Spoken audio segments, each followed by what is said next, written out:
네, 차정인 IT 전문 기자와 함께 얘기 나누는 시간입니다. 요즘 SNS 이용하시는 분들 정말 많잖아요. 네, 그런데 이제 습관적으로 이 SNS에 게시물을 올리고 또 수시로 스마트폰을 이용해서 댓글이나 반응을 이렇게 즉각 확인하시는 분들은 중독을 한 번쯤 의심해 볼 필요가 있다고 해요. 오늘 차정인 기자와 얘기 나눠보겠습니다. 예. 이거를 이제 중독이라고까지 부르네요. 그렇습니다. 이 중독이라는 것이 어느 하나에 빠져서 헤어나지 못하는 어떤 그런 상황인 거죠.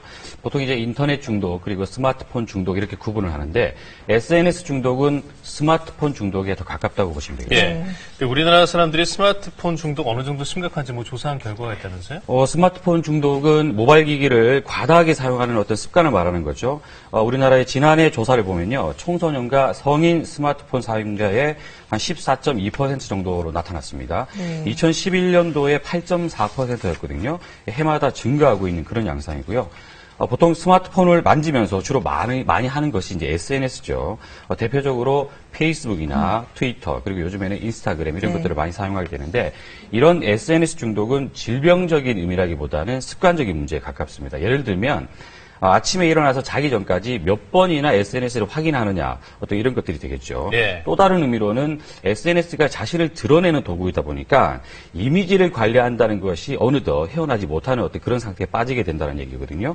실제로 얼마 전에는 호주의 SNS 스타가 이 자기 고백을 한 바가 있습니다. 네, 자기가 올린 사진들은 모두 만들어진 거다 이렇게 고백했던 여성 말씀이시죠? 맞습니다. 호주의 이제 18살 소녀 에세나 오닐 양인데요. 90만 명 이상의 팔로워를 거느린 인스타그램의 스타였죠. 그녀는 매일 자신의 몸매와 화려한 일상을 자랑하는 사진을 올렸었습니다. 그러다가 갑자기 SNS는 허상이다 라면서 소셜 미디어를 하지 않겠다고 이제 선언을 해버렸는데 16살부터 18살까지 온종일 투자했다면서 예쁘게 보이는 사진 한 장을 위해서 사실은 수십 번의 촬영을 한다 이런 어떤 고백을 했던 거죠. 그리고 또 다른 여성이 있는데요. 메건 제인이라는 22살의 영국 여성입니다. 네. 이 여성은 5살 때부터 자기 몸이 이제 싫었다면서 강박증을 겪었어요. 그러면서 14살 때 거식증 진단을 받게 되고 당시 몸무게가 겨우 28kg이었습니다.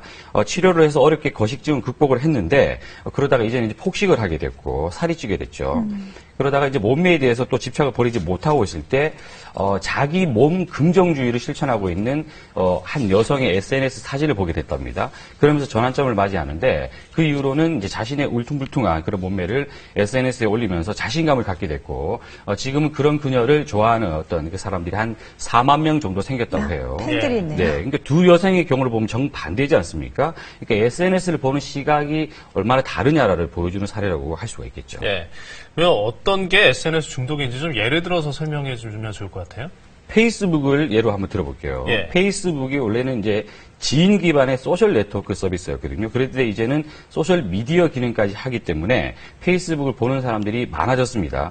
그러다 보니까 아침에 일어나서 잠들기 전까지 페이스북을 확인하는 사람들이 많아졌고 중독이라는 말까지 나오게 됐습니다. 그리고 요즘에는 페이스북 심리학이라는 어떤 이런 말들도 나오는데 중독에 대한 몇 가지 기준을 보면 이렇습니다. 한번 한번 체크해 보시면 좋을 것 같은데. 네, 뭔가요? 자신이 올린 게시물에 지나치게 집착하고 반응을 원한다. 그리고 페이스북 하는 시간을 주변 사람들에게 줄여서 말한다. 실제보다. 그렇죠. 네. 그리고 페이스북을 안 하거나 이용 시간을 줄이려 할 때 짜증이 나거나 불안하다. 이런 어떤 신호들이거든요. 이런 기준에 해당한다면 중독일 수 있다라고 생각하시면 되겠습니다. 네. 예. 술 먹는 사람이 나 술 안 먹는다 이런 거랑 비슷하고.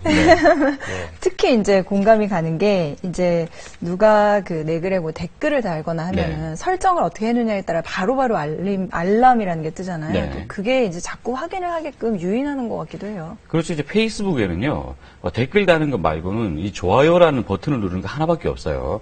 그렇기 때문에 이게 몇 개가 눌러졌는지에 따라서 민감하게 반응하는 경우가 있거든요. 이게 이제 곧 마케팅하고도 연결이 되기 때문입니다. 페이스북에는 페이지라는 홈페이지의 개념이 있는데, 예를 들면 한 기업이 페이스북에 페이지를 만들어 놓고 거기에 이런저런 소식들을 올리게 돼요. 그런데 이제 좋아요가 있기 때문에 그 숫자가 마치 인기의 척도인 것처럼 여겨지게 됩니다. 하지만 이 좋아요를 정말 좋아서 눌렀는지는 좀 다른 문제인데 무슨 말이냐면 페이스북에는 이 마케팅을 대행해주는 회사들이 많이 있습니다. 이 좋아요가 많은 페이지에 올라온 게시물들은 쉽게 공유되기 때문입니다. 예를 들어서 한 맛집 또는 음식 사진들 이런 것들 순수하게 올라오는 경우들을 많이 보셨죠. 예.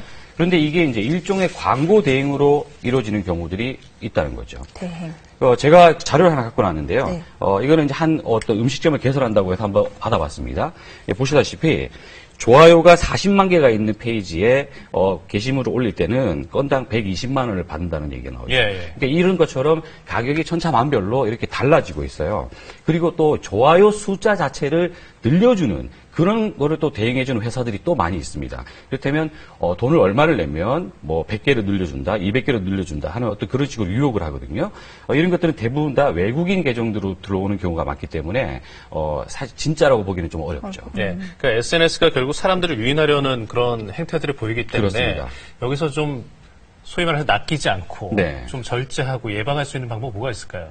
스스로 스스로 절제하는 것 말고는 없는데 예. 이를테면 SNS로 너무 의식을 해서 뭐 사람들을 해치는 사례들도 있었고요. 또 그런 걸 소재로 영화를 만드는 경우도 있었거든요. 심하게 만약에 주변에 이제 빠진 사람이 있다면 주변 사람들이 좀 충고를 해줄 필요성이 좀 있고요. 네. 그리고 SNS에 올라온 글들이 모두 정확한 정보다라고 하는 생각들을 약간 좀 바꿀 필요성이 있을 것 같아요. 그러니까 필요에 따라서 적절한 시간을 사용하는 게 좋을 것 같습니다. 네. 자, SNS 중독에 대한 얘기 차정인 기자와 함께 나눠봤습니다. 잘 들었습니다. 잘 들었습니다. 네, 고 김영삼 전 대통령의 빈소는요, 오늘 오후 1시까지 조문객을 받고요. KBS는 오늘 오후 1시부터 고 김영삼 전 대통령의 영결식을 특별 생중계합니다. 네, 많이 시청해 주시고요. 다시 한번 삼가 고인의 명복을 빕니다. 뉴스 마치겠습니다. 고맙습니다.